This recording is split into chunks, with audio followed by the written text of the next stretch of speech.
દોસ્તો, મારી ગુજ્જુની મોજ ચેનલમાં આપનું સ્વાગત છે। આજના વિડીયોમાં આપણે વાત કરવા જઈ રહ્યા છીએ કે કાજલબેનની આ વસમી વિદાયની વેળા તો જુઓ, બધાની આંખો નમ થઈ ગઈ, બધાની આંખમાં આંસુ। તેમના પપ્પાને ભેટીને તો બેની બા કેટલું બધું રડ્યા, એકદમ ભાવુક દ્રશ્યો સર્જાય। તેમને મૂકવા માટે આજે કોણ ગયું છે? હવે કાજલબેનની બા નેક્સ્ટ ટાઈમ ક્યારે આવવાના છે? શું પૂનમ ભાભી ખુશખબરી આપશે ત્યારે કાજલબેનની બા આવવાના છે કે નહીં?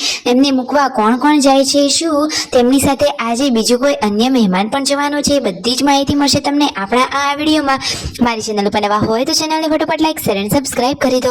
ફૂલ video N Thakor family blog channel દોસ્તો, ફૂલ વિડીયોની લિંક ડિસ્ક્રિપ્શનમાં મૂકેલી છે, ત્યાં જઈ તમે આખો વિડીયો વોચ કરી શકો છો। આવી ટૂંકી ટચુકડી લાઈવ લેટેસ્ટ ટ્રેન્ડિંગ માહિતી મેળવવા માટે કરી દો મારી ચેનલને ફટાફટ સબસ્ક્રાઇબ। તો ચાલો દોસ્તો, વધારે રાહ ન જોતા આપણે વિડીયોની શરૂઆત કરી દઈએ છીએ। તમે વિડીયોમાં લાઈવ જુઓ કે શિલ્પા ભાભી તો આજે ચાર લેવા માટે ખેતરમાં પહોંચ્યા હતા અને મિતાંશને લઈને પાર્વતી ભાભી ક્યાંક બહાર જઈ રહ્યા છે અને રસોડામાં રસોઈની તૈયારીઓ શિલ્પા ભાભી કરી રહ્યા છે। આજે તો જુઓ, ઘરકામને સ્વચ્છ કરવાનું કેવું કામ લઈ લીધું છે। ઉપરની છત ઉપર જે આ વેલો આવેલી હતી એને હવે દૂર કરી લીધી છે અને ફાઇનલી હવે નવું વાવેતર કરવામાં આવશે। તો દોસ્તો, આજે તો કાજલ બેનીબાની વિદાય થઈ તો બધા જ લોકો ભાવુક બન્યા। બેનીબા તો ખુદ પણ રડ્યા અને બધાને પણ રડાવીને ગયા। જુઓ તો ખરા કે કેવું વાતાવરણ હતું, કોણ મૂકવા ગયું તમને આ વિડીયોમાં લાઈવ જોવા મળી રહેશે। તો કાજલ બેનીબા તો જુઓ, જતા પહેલા જ અહીંયા ભાઈઓના ઘરે કેટલું સરસ મજાનું કામ કરી રહ્યા છે। સંજયભાઈ અને કાજલબેની બા આ ઘરની ઉપરની આ છત સાફ કરી રહ્યા છે। જુઓ તો ખરા કેટલે નીટ એન્ડ ક્લીન થી કામ કરી રહ્યા છે। જુઓ, આજે સંજયભાઈ કાજલબેની બાને કહે છે કે તારે તો આજે જવાનું છે, છતાં અમે તારી જોડે કામ કરાવી રહ્યા છીએ, પરંતુ કાજલબેનને તો એવું કંઈ છે જ નહીં, એ તો દરેક કામમાં એક્સપર્ટ છે। ભાઈ બહેનનો પ્રેમ હંમેશા આમ જ અમર રહે અને બેની બા હંમેશા આવા ખુશખુશાલ જ રહે। જુઓ, ભાઈ બહેન સાથે મળીને કેટલું સરસ મજાનું કામ કરી રહ્યા છે। ઘરે હવે જમવાની તૈયારીઓ થઈ રહી છે, ગરમા ગરમ ગોટા બનાવી રહ્યા છે રાકેશભાઈ, કારણ કે ઘરે આ મહેમાન આવ્યા હતા, તેમના પપ્પાના બહેન થાય એટલે કાજલબેન, સંજયભાઈ, રાકેશભાઈ બધાના ફોઈબા છે। તો બધા લોકો હવે જમવા માટે વારા પરથી બેસી રહ્યા છે। પહેલા મહેમાનોને જમવા માટે પીરસી દીધું છે, મહેમાન જમવા બેસી ગયા છે ને બહાર અહીંયા ઘરની સાફ સફાઈ ચાલુ છે। હવે પરિવારના લોકો જેમ કામ પરવારે એમ એ પણ બધા લોકો જમવા બેસી રહ્યા છે। એટલામાં તો ખબર પણ ના પડી ને કાજલબેની બાનું પેકિંગ પણ થઈ ગયું અને તેમનો જવાનો સમય પણ આવી ગયો। તેમને જવાનો ટાઈમ આટલો ફટોફટ આવી ગયો, કોઈને ખબર જ ના પડી। જુઓ તો ખરા કે આ વિદાયની વેળા આટલી ફટોફટ એમને તો આજે સાંજે મૂકવા જઈ રહ્યા છે સંજયભાઈ અને રણજીતભાઈ। તો દોસ્તો, બેનીબા તો જુઓ આ વેલ લઈ રહ્યા છે તેમના ઘર આંગણે, ત્યાં ગાંધીનગર સરગાસણ ખાતે વાવવા માટે। તો અહીંયા રાકેશભાઈ એમનો આ વિડીયો લઈ રહ્યા છે। બેનીબાએ તો આજે ડ્રેસમાંથી સીધી જ સાડી પહેરી લીધી છે। આ તો એકદમ સંસ્કારી અને સૌની વહાલી દીકરી બા એટલે કાજલ બેનીબા।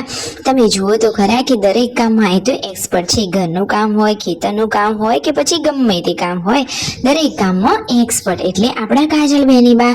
તો કાજલ બેનીબાએ જુઓ તેમનું બધું જ પેકિંગ કરી લીધું છે। દિવ્યાંશનો તેઓ માથું ઓડાવી રહ્યા છે અને ફાઇનલી એમની વિદાયનો ટાઈમ આવી જ ગયો। જુઓ તો ખરા કે જોત જોતામાં દીકરી બાને અહીંયા રહે એટલે કે દિવ્યાંશનું વેકેશન પતી પણ ગયું, ખબર પણ ના પડી। બધા લોકો તેમને આશીર્વાદ આપી રહ્યા છે અને બેનીબાની આંખમાં તો આંસુ છે। બેનીબા તો જુઓ તો ખરા કેટલા કરુણ બની ગયા છે અને તેમના લીધે બધું જ આખું વાતાવરણ કરુણ થઈ ગયું છે। બધાની આંખો નમ થઈ ગઈ છે અને લાડકા ભોળા એવા પૂનમ ભાભી, તેમના મમ્મી અને ખાસ તો એમના પપ્પાને ભેટીને તો બેનીબા એટલું બધું રડ્યા કે તેમના પપ્પા આટલા કાઠા દિલના છે છતાં પણ તેમની આંખમાંથી આંસુ સરી પડ્યા। દીકરી અને પિતાનો પ્રેમ જ દોસ્તો એવો હોય છે, સાચી વાત ને?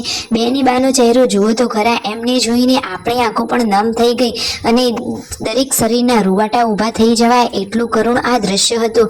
કઠોર મન રાખી અને ફાઇનલી કાજલ બેનીબા વિદાય લઈ રહ્યા છે તેમના કાકાજીને અહીંયા ભેટીને। બેનીબા કેટલું બધું રડ્યા કે તેમના કાકાની આંખમાં પણ ધ્રુસકે ને ધ્રુસકે આંસુ વહેવા લાગ્યા।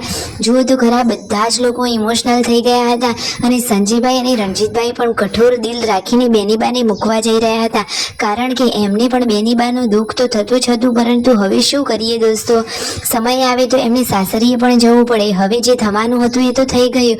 તો બેનીબા પણ જુઓ હવે ફાઇનલી ગાડીમાં બેસી ગયા છે અને સંજયભાઈ અને રણજીતભાઈ આ થાર ગાડી લઈ બેનીબાને મૂકવા જઈ રહ્યા છે। બધા જ લોકોને આ વિદાયની વસમી વેળા તો બહુ કપરી લાગી હતી, પરંતુ શું કરીએ, હવે દિવ્યાંશની સ્કૂલો ચાલુ થવાની હતી એટલા માટે જવું પડે એવું પણ હતું। તો ફાઇનલી જુઓ બધા જ લોકોની આંખો નમ થઈ ગઈ છે અને ફાઇનલી હવે ગાડી ગાંધીનગર જવા માટે ઉપડી ગઈ છે। તેમના મમ્મીને લોકો હવે ઘરે રિટર્ન આવ્યા છે અને સાંજના ટાઈમે મિતાંશ તો જુઓ કેવું રમી રહ્યો છે। પાર્વતી ભાભી અહીંયા ચોખા સાફ કરી રહ્યા છે તો મિતાંશ તો ચારણીમાં જ બેસી ગયો છે. હવે તો એને દાંત પણ આવી ગયા છે. આ ક્યુટ કાનોડાની સ્માઇલ કેટલી સરસ છે. અને હવે પાર્વતી ભાભી રસોઈની તૈયારીઓ કરવા લાગી ગયા છે. તો આજે જમવાનું બનાવી રહ્યા છે પાર્વતી ભાભી. અત્યારના સમયે કાજલ બેનીબાના શાકનો વઘાર તો બધા લોકોને બહુ મિસ થાય છે, પરંતુ જુઓ તો ખરા બેનીબા તો હવે એમના ઘરે ગયા છે. તો પછી જુઓ મિતાંશ હવે જાતે ઊભા થતા પણ શીખી રહ્યો છે. લાડકો કાનોડો જોતજોતામાં ક્યારે આટલો મોટો થઈ ગયો ખબર જ ના પડી. તેમના મમ્મીના પગની આ રીતે દવા કરે તેઓ આરામ કરી રહ્યા છે. ડોક્ટરે આ રીતે ટ્રીટમેન્ટ કરવાની કહી છે. વિડીયો ગમ્યો હોય, માહિતી સાચી લાગી હોય તો કરો ફટોફટ સબસ્ક્રાઈબ.